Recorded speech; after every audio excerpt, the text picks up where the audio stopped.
आज बात खेल और खिलाड़ियों की।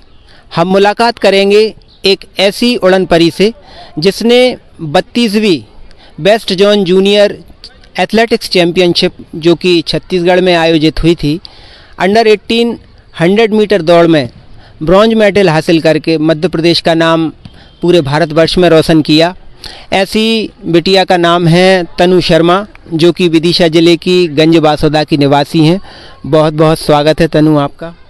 Thank you sir. और आपकी उपलब्धि के लिए बहुत बहुत बधाई। Thank you. Tanu, Swami Vivekananda stadium Raipur Chhattisgarh में ये आयोजन हुआ, उसके बारे में कुछ बताइए। हर साल होता है, वेस्ट जोन होता है जिसमें 6 स्टेट पार्टिसिपेट करते हैं। इसमें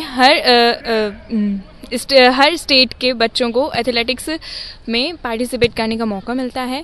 तो मध्य प्रदेश से 100 मीटर रेस और 200 मीटर रेस में मुझे चुना गया है। तो इसलिए मैं मध्य प्रदेश का प्रतिनिधित्व करते हुए रायपुर छत्तीसगढ़ में 100 और 200 मीटर दौड़ में मैंने भाग लिया था जी। और 100 में आपने ब्रोंज मेडल जीता। अच्छा, और बेटा ये यात्रा कब से शुरू हुई खेलों की, कब से खेलों में आप आए? वैसे 6th क्लास से शुरू हुई थी, पर पार्टिसिपेशन कॉम्पिटिशन्स में रहा तो वो 8th क्लास से शुरू हुआ। 8th क्लास से प्रॉपर खेलना शुरू किया, जिससे मैं कंपटीशन में पार्टिसिपेट करने लगी। और 9th में मैंने school games federation of India, उसमें मध्य प्रदेश की तरफ से नेशनल लेवल पे मैं लॉन्ग जंप में गई थी, जो कि न्यू दिल्ली में हुआ था। तो ये मैंने 9th क्लास में किया था। फिर उससे ये यात्रा आगे बढ़ती ही रही। और अब मतलब नेशनल लेवल पे पहुंची है यात्रा। हाँ। अच्छा, मैं ये कह रहा था कि जैसे एक खिलाड़ी जब 10 सेकंड का अपना परफॉर्मेंस देता है तो उसके पीछे बताते हैं कि वो 10,000 कदम दौड़ता है या कई सालों तक वो मेहनत करता है, तब वो एक छोटा सा परफॉर्मेंस देता है। तो इन खेलों के लिए आप किस तरह की प्रैक्टिस, किस तरह की रूटीन अपनाती हैं? जैसे सामान्य बच्चे होते हैं उनकी सुबह 7 बजे होती है, हमारे साथ ऐसा कुछ नहीं है। हम लोगों को सुबह 4 बजे उठना पड़ता है, आधी नींद में ही। और हम लोगों के साथ हमारे कोच को भी उठना पड़ता है।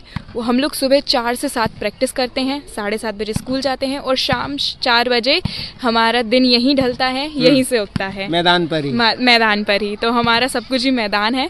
और 4 बजे से हम लोग प्रैक्टिस करते हैं शाम 7 बजे तक। और किसी तरह की छुट्टी या पिकनिक या घूमना कहीं जाना? कह सकते हैं कि खिलाड़ी के कोई शौक नहीं होते हैं, क्योंकि वो जो एक खिलाड़ी जो होता है वो अपने गेम में ही सब कुछ पा लेता है। उसे जो उसका जो खेल होता है वही उसके लिए सब कुछ पैशन होता है। हाँ, पैशन होता है, सब कुछ उसका वही होता है। तो अगर आप एक एथलीट हो तो आपके लिए कोई छुट्टी नहीं होती, चाहे संडे हो, चाहे दिवाली हो, होली हो, कोई पिकनिक हो या कोई प्रोग्राम हो, आपको छुट्टी नहीं मिलती है। लक्ष्य में केवल खेल रहेगा, केवल खेल। अच्छा, एक बात हम मतलब देश में देखते हैं, छोटे शहरों में देखते हैं, जो अमूमन घर पे एक भावना रहती है कि लड़की हो, घर का काम सीखो, पढ़ाई लिखाई या खेलों में क्यों जा रही हो, घर का काम ससुराल में काम आएगा। तो ऐसी कोई स्थिति घर पे बनी या घर के लोगों का कैसा रुझान रहा आपके प्रति?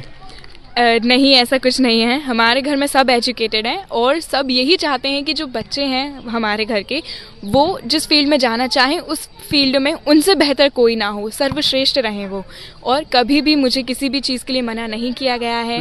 मेरे भाई बहन भी हैं, उन्हें भी कभी किसी चीज़ के लिए मना नहीं किया गया है। हमें यही दिया गया है कि तुम कर सकती हो, तुम करो, हम तुम्हारे साथ हैं। नहीं, बहुत अच्छी बात है, ऐसा परिवार सबको मिलना चाहिए। और इतना टाइट शेड्यूल रहता है तो पढ़ाई में फोकस हो पाता है, कैसे समय निकालती हूँ उसके लिए? कोई भी चीज़ करनी है पर पढ़ाई सबसे पहले है। आपको खेलना भी है तो खेल आपका दूसरे नंबर पे है, पहले पढ़ाई। अभी किस क्लास में है? अभी मैं 11th में हूँ। और हमारे घर में एक स्ट्रिक्ट रूल है कि अगर आपने पढ़ाई नहीं करी है तो आपको कहीं भी जाने का मौका नहीं मिलेगा। मैदान पर भी नहीं जा पाओगे? मैदान पर भी नहीं, आपको पढ़ना ही है। जैसे 10th थी हमारी, लास्ट ईयर ही 10th थी, तो उसमें मैंने 91% गेन किए थे, बिकॉज क्योंकि पढ़ाई भी करनी थी और गेम्स भी करना था, तो दोनों के लिए। ये खेल की ट्रेनिंग किसने दी, कोच कौन रहा आपका? मेरे कोच मेरे पापा हैं, जो कि खुद एक स्पोर्ट्स टीचर हैं, और वही मुझे सिखाते हैं और बाकी लोगों को भी। विजय जी, क्या करते हैं आप? मैं स्पोर्ट टीचर हूँ नवांकुर स्कूल में। लगभग 15 साल से ज़्यादा समय हो गया मुझे स्पोर्ट्स के फील्ड में नवांकुर में काम देखते हुए। अच्छा। और एक आज के समय में हम देखते हैं कि माँ बाप बच्चों को IAS, IPS, MBBS बनाना चाहते हैं, एक कंफर्टेबल लाइफ उनको मिले इस बात को लेकर, लेकिन आपने बेटी को खेलों का ये संघर्षपूर्ण रास्ता दिलाया, इसका लॉजिक क्या है? बच्चे जहाँ जाना चाहें जी, जरूरी नहीं है कि वो IPS और IAS बन के ही अपना जीवन संवार सकते हैं जी। वो जिस क्षेत्र में जाना चाहें, बच्चों की रुचि जहाँ है, बच्चों को वहाँ हम पेरेंट्स को चाहिए कि वहाँ भेजें हम उनको। हम कस्बे के लोग हैं, छोटा गंज बासौदा बहुत बड़ा शहर नहीं है, और छोटे शहरों में खेलों की सुविधाओं का बड़ा टोटा रहता है, लेकिन बेटी खेली और राष्ट्रीय स्तर तक पहुंची, तो ये कैसे मैनेज किया? कहाँ उसकी तैयारियां करवाई आपने? हमने तैयारी तो हमारे स्कूल के ग्राउंड में ही करवाई, यहीं करवाई।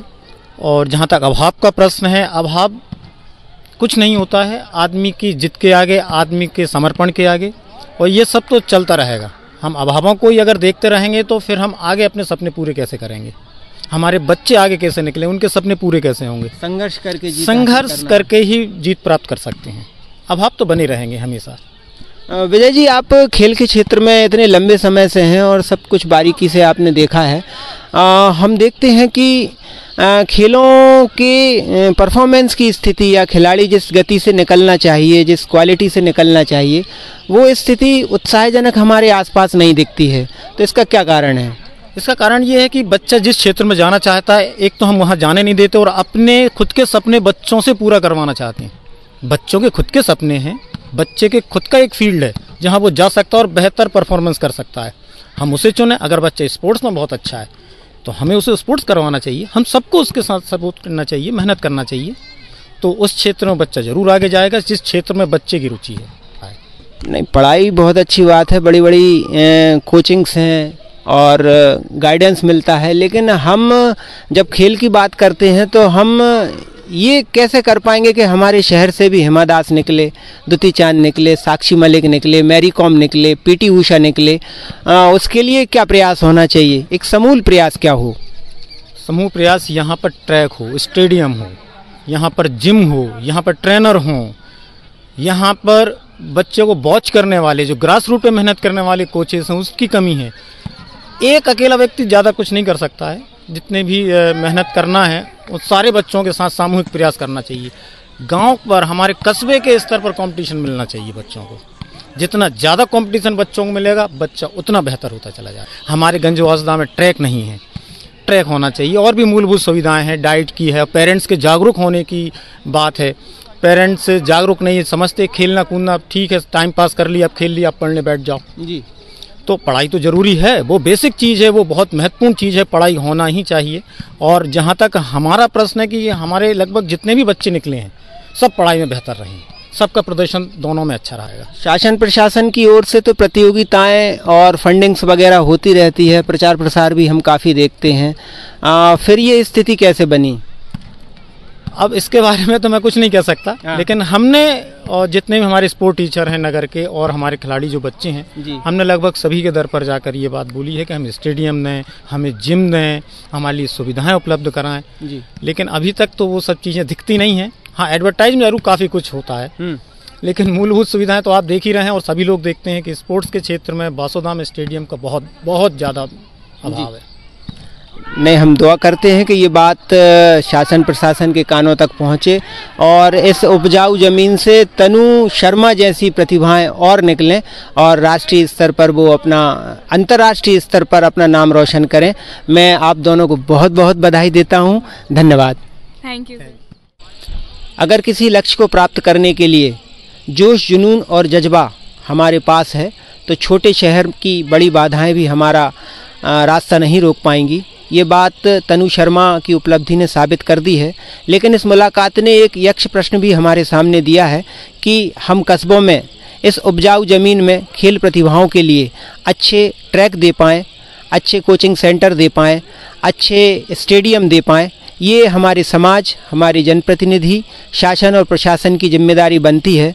तो अगर हम इन खेल प्रतिभाओं को सही गाइडेंस देंगे तो निश्चित रूप से इन कस्बों से भी अंतर्राष्ट्रीय स्तर की प्रतिभाएं निकल कर आएंगी। मैं रविंद्र जैन, गंज बासोदा, न्यूज़ कैफ़े नेटवर्क से।